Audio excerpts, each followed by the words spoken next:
안녕하세요 여러분.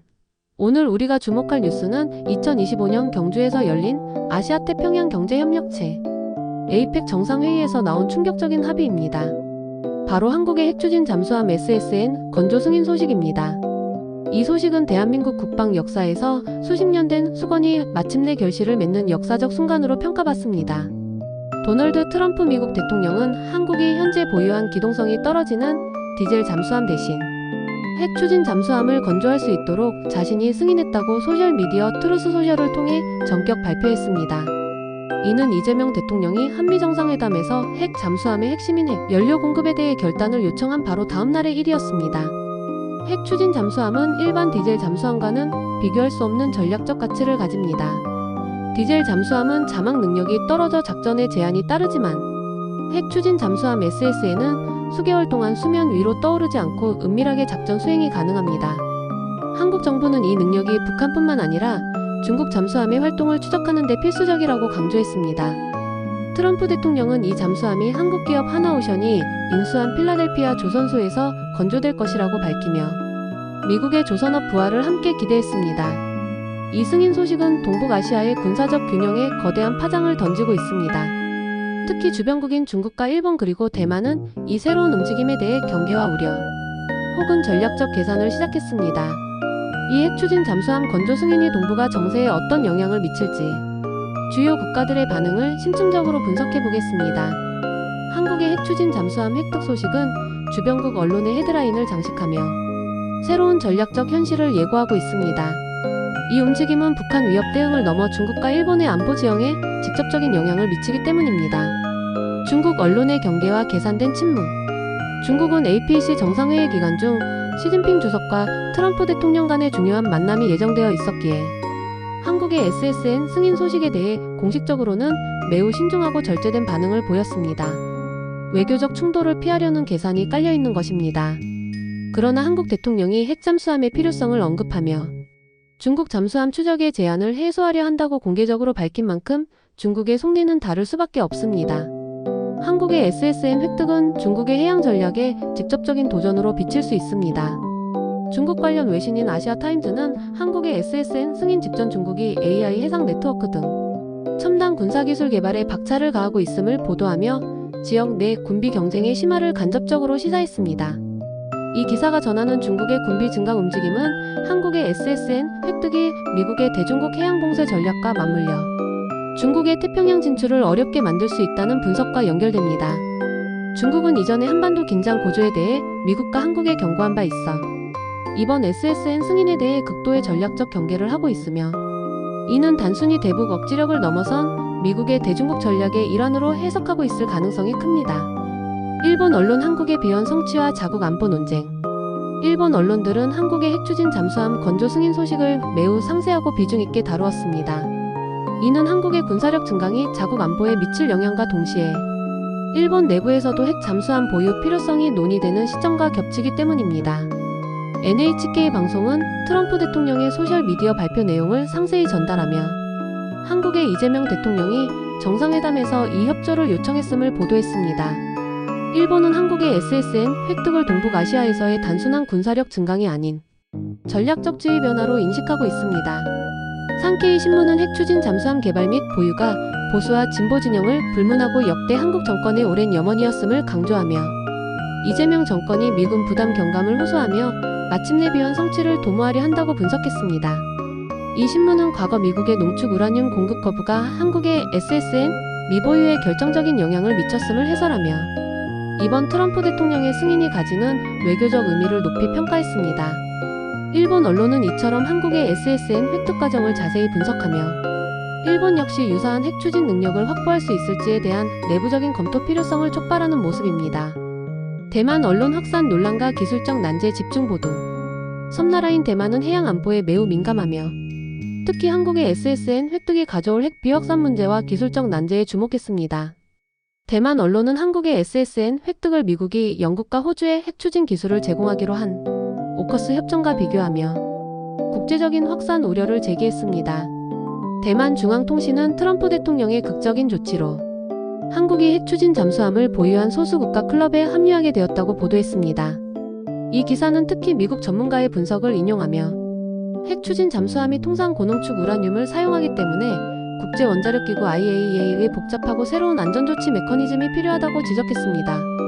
이는 핵 물질의 군사적 이용 가능성, 즉 핵 비확산에 대한 국제사회의 우려를 반영하는 것입니다. 외교 전문 매체인 더 디플로맷은 이재명 대통령이 핵 추진 잠수함의 연료 공급을 요청했음을 상세히 전하며 한국의 군사력 강화를 위한 핵심 이니셔티브임을 강조했습니다. 분석가들은 한국이 SSN을 획득함으로써 북한의 핵 위협뿐 아니라 중국의 해양 군사력 증강에 맞서는 미국의 동맹국 역할을 더욱 확실히 하게 될 것이라 전망하고 있습니다. 이 잠수함은 한국 기술로 건조되지만 핵 연료 공급 및 기술 협력 측면에서 미국의 역할이 필수적이므로 한국의 국방력 강화를 미군 부담 경감이라는 틀 안에서 보려는 전략적 시각이 엿보입니다. 핵 추진 잠수함 승인 소식은 온라인에서도 뜨거운 논쟁을 불러일으켰으며 주변국 네티즌들은 이 사안을 동북아 전략 균형을 뒤흔드는 사건으로 받아들이고 있습니다. 중국 네티즌 반응 경계와 실효성 의문. 중국 소셜미디어에서는 한국의 핵 잠수함 건조에 대해 한국의 의도를 의심하고 미국의 의존성을 비꼬는 반응들이 줄을 이루었습니다.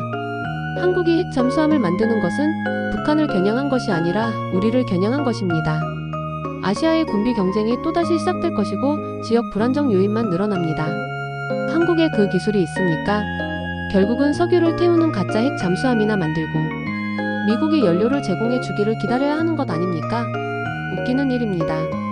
중국 네티즌들은 한국 정부가 SSN 도입 이후로 중국 잠수함 추적을 언급한 점을 두고 한국이 미국의 대중국 전략에 완전히 편입되는 신호로 해석하는 경향이 강했습니다. 또한 핵 연료 문제 해결이 미국의 동의 없이는 불가능하다는 현실을 지적하며 한국이 SSN 획득 후에도 미국의 영향력에서 벗어날 수 없을 것이라 내다봤습니다. 일본 네티즌 반응 견제와 자국 이익 고민.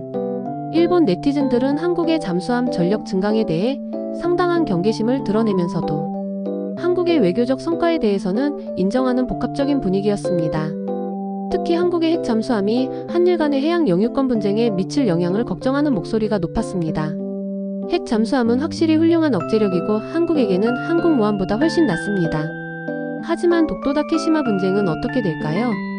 이것은 동해 근처에서 한국에게 엄청난 수중 우위를 제공할 것입니다. 미국이 기술을 이렇게 쉽게 넘겨주나요? 오커스는 특별하다고 생각했는데 한국이 트럼프에게 엄청난 거래를 제안했음에 틀림없습니다. 우리도 같거나 더 나은 것을 요구해야 합니다.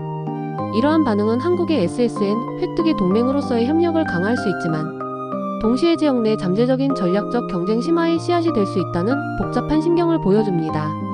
한국의 군사력 우위를 경계하면서도 자국 안보 이익을 위해 미국의 유사한 기술 지원을 요구해야 한다는 실리적인 고민이 반영된 것입니다. 서방 네티즌 반응 전략적 가치와 핵 잠재성 평가. 레딧 등 서방 중심의 온라인 커뮤니티에서는 한국의 SSN 획득을 긍정적으로 평가하며 한국이 잠재적인 핵 보유국 지위, 즉 핵 잠재성으로 나아가는 중요한 단계로 분석했습니다. 이건 정말 엄청난 일입니다. 핵 추진 잠수함을 가진 나라는 6개국뿐입니다.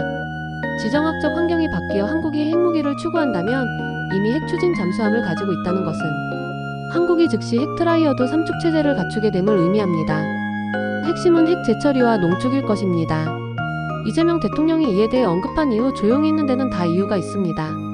그것은 핵 능력의 중대한 확대를 의미할 것이기 때문입니다.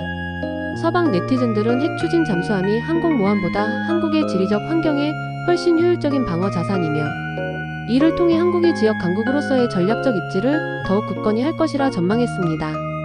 그러나 핵 연료 확보를 위해 핵 재처리 및 농축 능력 확보가 필요하며 이는 곧 핵 비확산 체제에 중대한 영향을 미치므로 국제적인 논란을 피하기 어렵다는 점을 예리하게 지적했습니다. 한국의 핵 추진 잠수함 SSN 건조 승인은 동북아시아 안보 지형에 새로운 균열을 만들고 있습니다. 이는 단순히 무기 체계의 변화가 아니라 한국이 영내 질서 재편에 적극적으로 참여하겠다는 전략적 의지의 표현이며 미국의 대중국 해양 전략에 깊이 관여하겠다는 신호로 해석될 수 있습니다. 주변국들은 이 움직임에 대해 중국은 강력한 경계를, 일본은 전략적 계산을, 대만은 핵 비확산의 위험성을 동시에 표출하고 있습니다. 특히 한국이 SSN을 통해 중국 잠수함 추적을 언급함으로써 이 사안은 미중 전략 경쟁의 새로운 전선이 되었음을 부인하기 어렵습니다. 이제 한국 정부 앞에는 가장 어렵고도 중요한 숙제가 남아 있습니다. 바로 핵 잠수함의 심장인 핵 연료를 안정적으로 확보하는 문제입니다. 이를 위해서는 한미 원자력 협정의 개정이 필수적이며 핵 비확산 체제 NPT의 원칙을 훼손하지 않으면서 국제사회의 신뢰를 얻어내는 고도의 외교력이 요구됩니다. 한국이 SSN을 통해 얻게 될 전략적 우위를 어떻게 활용할지에 따라 동북아시아의 평화와 안정이 달려있다고 해도 과언이 아닙니다. 이 새로운 힘이 지역 안정을 증진하고 긴장을 불필요하게 고조시키지 않도록 한국의 책임있는 전략적 운영이 어느 때보다 중요해졌습니다. 우리는 이제 새로운 지정학적 현실의 서막에 서 있습니다.